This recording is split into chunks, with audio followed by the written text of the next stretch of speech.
Hello guys! Welcome to another vlog. So today's episode, i-share ko lang sa inyo ano yung mga essentials na dinadala ko sa OR or sa duty ko. Ano ba yung mga dinadala ko sa duty pag naka-duty ako? Siguro una, pag sa OR ka, hindi mo kailangan ng uniform. So, kasi mostly pag nasa OR, mostly pag as a nurse at nagwo-work ka sa hospital, pag nasa floor ka, meron kayong scrub suit na suot or scrub suot, which usually blue yung suot na scrub suit. Pero pag sa OR nurse ka, hindi mo kailangan magsuot ng scrub suit kasi merong designated na scrub suit kayo doon. So ito, color green, yan yung scrub suit na suit natin. Tapos magpapalit ka na lang doon ng suit mo, and then yun yung gagamit mo the whole day. Tapos yung suot mo na pampasok, kahit naka-civilian lang, like ito, pwede ito, pwede ganito ka lang, papunta dun. Hindi ka naman tinatanong o tinitingnan. Tapos, syempre yung ID mo, nakasabit lang dito. So, yun ang so technically, hindi ako nagdadala ng scrub suit ko na pang duty doon kasi meron na. Pero sometimes nag-ano din ako, nag-scrub suit din ako, nagsusuot din ako ng scrub suit para kahit pa paano feel mo pa rin na nurse ka, di ba? Diba? So parang ganito. Oh, di ba? Naka-scrub suit na ako. Medyo fitted pa. Kasi nalakihan ko na eh. Pero okay pa rin naman. Diba? Kasi siya yun yung aking background. Oh, di ba? So, ayan. Ganyan. Minsan pumapasok ako nakaganto. Pag feeling ko na nurse ako. So, ganyan. Ayan. Nagaganyan ako. Pag yung, like, minsan once a week. Kasi ang duty ko, 3 times a week. So, minsan, isang beses sa 3 straight na duty ko na 12 hours na nagsusot ako ng ganito. Which is, okay naman, di ba? Mas, appropriating na. Kasi, at least, may kita na nurse ka. Pero, kadalasan, nagsisibilyan lang ako pag nagsusuot ako ng pag pumapasok ako. So, ayan. So, change outfit tayo. Okay. So, balik na tayo sa dati nating costume. Okay, so ano pa ba?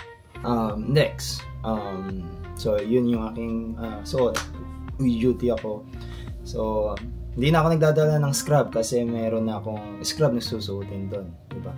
So pag dumihan yun, punta lang ako doon sa parang bin or parang nagaya ng scrub namin, tapos di-dispose ko yung babalik ko yun doon sa babalik ko yun doon sa parang may canister kasi yun doon na i-deposit mo ulit yun, tapos kukuha ka ng bago. So, ganun. Okay, ano pa bandala ko? Syempre, baonan. So, ito, lunchbox. So, ano ba nalagay ko dyan? So, 12 hours ako. So, nalagay ko lang yung pagkain ko the whole day. Minsan, dadala ako ng nadala ko ng soda, yung diet soda or yung 0 calories na soda, and then snacks like yung mga mixed trail nuts kasi mas kasi siya for me mas nakakabusog siya pag yung mga nuts yung pinakain mo, and healthy compared sa mga snack, mga chichirya na pinakain. And then, ano ba? Minsan, pag naubusan na ako ng pagkain, bumaba ako sa cafeteria para bumili. Like, yung mga sushi, may mga sushi din. Pero mahal kasi doon pag pag bumili ka, parang $10, $7, $10 yung mga sushi pag gusto mo talagang kumain. So might as well, para mas makatipid ka, bili ka na lang sa grocery store, tapos dali mo yun sa duty mo para, di ba, meron kang nakatipid ka compare sa bumili ka doon sa baba. So yun, so ito yung ginawa ko. And then bottled water yung yung inuman na may coffee and yun, sa umaga kasi hindi ako kumakain. Nagano lang ako kape with 0 calorie na na Coffee Mate para kasi nagfa-fasting ako, 16 hours fasting. So I make sure na pagdating ng 6 PM hindi na ako kakain para pagdating tomorrow ng 10, which is 16 hours, doon na lang ako kakain. Kasi nung last time nung nagpa check up ako, parang nasa pre-diabetic na ako, nasa parang 5.8. So medyo palapit na 'yon sa pre-diabetic, 'di ba? Diabetes, para maging diabetic ako. And mataas din yung cholesterol ko. And then that was April this year. And then nung last November, nagpa-check ulit ako, bumaba na. Pero prior noon, nag-fasting ako parang 7 days prior nung which is bumaba ka agad, like from 5.8 naging 5.6, tapos yung cholesterol ko na 220 naging 203, just doing fasting. So might as well, sabi ko, gawin ko na lang ito as a regular diet ko, as a regular routine ko, para mas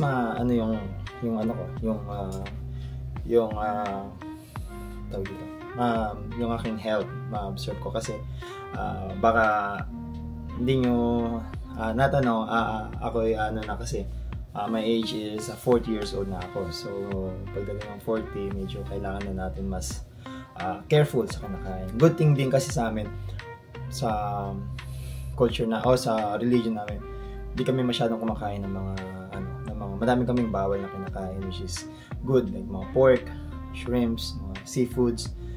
So mostly ang food namin fish, beef, chicken, and more on the vegetables. So and then no vices. I mean, like I don't drink, I don't smoke. So malaking bagay. So and then more on activity. So basketball. So yun.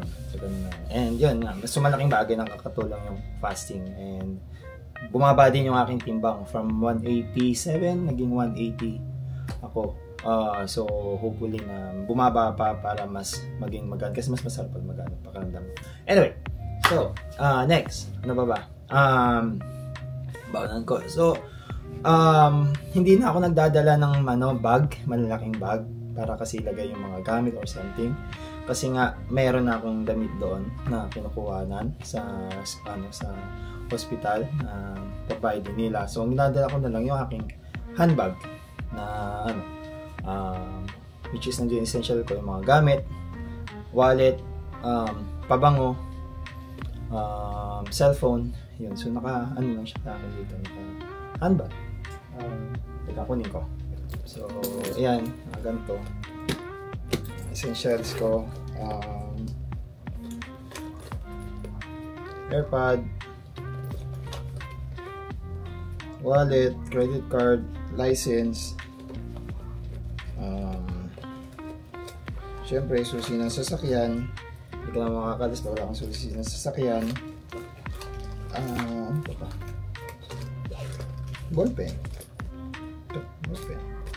So yan lang. Tapos yung cellphone ko, yun lang yung dala ko. So ito, ganyan lang ako papasok. Tapos yung aking baonan. So napaka-convenient pag nasa OR ka. Kaya kung gusto nyo, mas maganda talaga pag nasa OR ka. Ayun, so yung mga gustong pumunta dito, ngayon pa nagsimulan nyo na mag-transfer kayo sa OR para pag dito kayo sa giging masayang mas less mararamdaman nyo pag nasa OR kayo. Okay, ano pa ba ang So, and then, dahil 12-hour shift tayo, so, naka-compression stockings din ako. Compression socks din ako. And then may socks din ako. So doble yung suot ko. Kasi, para yung, dahil matagal tayong nakatayo, naglalakad, so support din yan para sa varicose vein, para hindi tayo magkaroon ng varicose vein. Then, ano ba yun? Snacks. Nadala na tayo ng snack. So, ano naman yung mga, and then ano yung mga gear na dala natin? Sa duty ko yun, ito, suot ko, Apple Watch. Gamit ko siya kasi ito, Apple Watch 10 ata ito, kung hindi ako nagkakamali. I-series na 10. Pwede kang tumawag, dito ka sumagot ng telephone, ng calls. And then, ano pa, pag may message dito, di ba? Yun. Yung isa ko. Tapos yung aking AirPod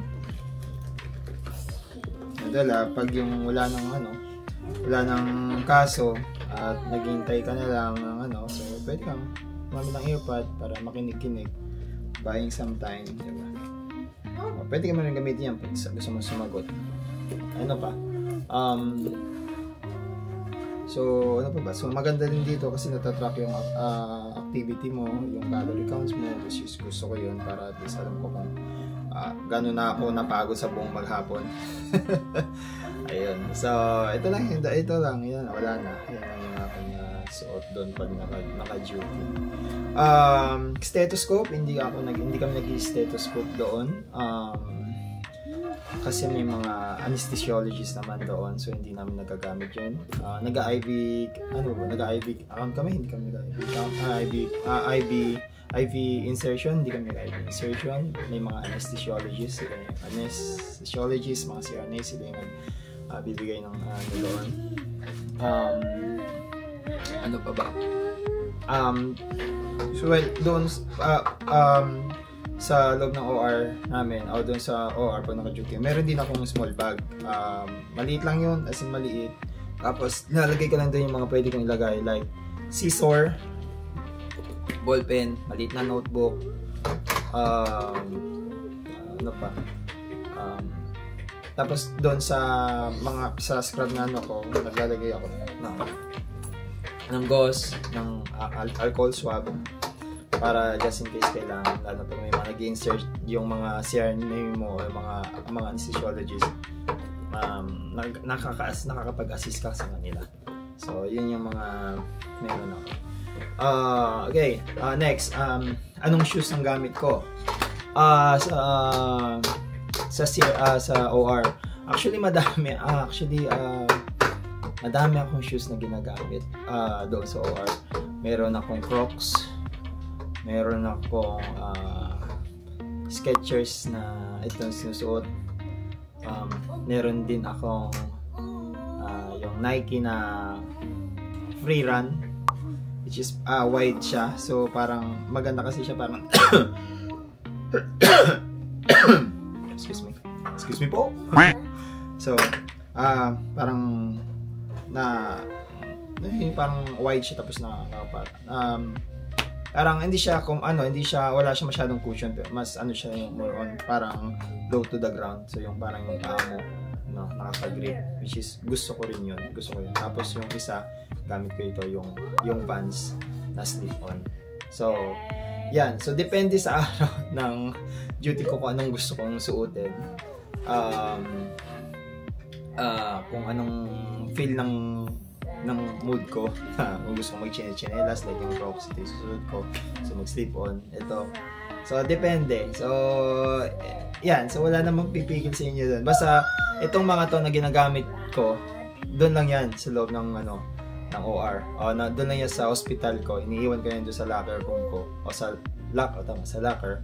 And then kung ano lang yung gusto kong gamitin doon, so bahala na ako. So yan yung mga ginagamit kong shoes. So ayun, medyo madami, di ba? Pero, yun ang gusto ko. Bakit ba? Anyway, so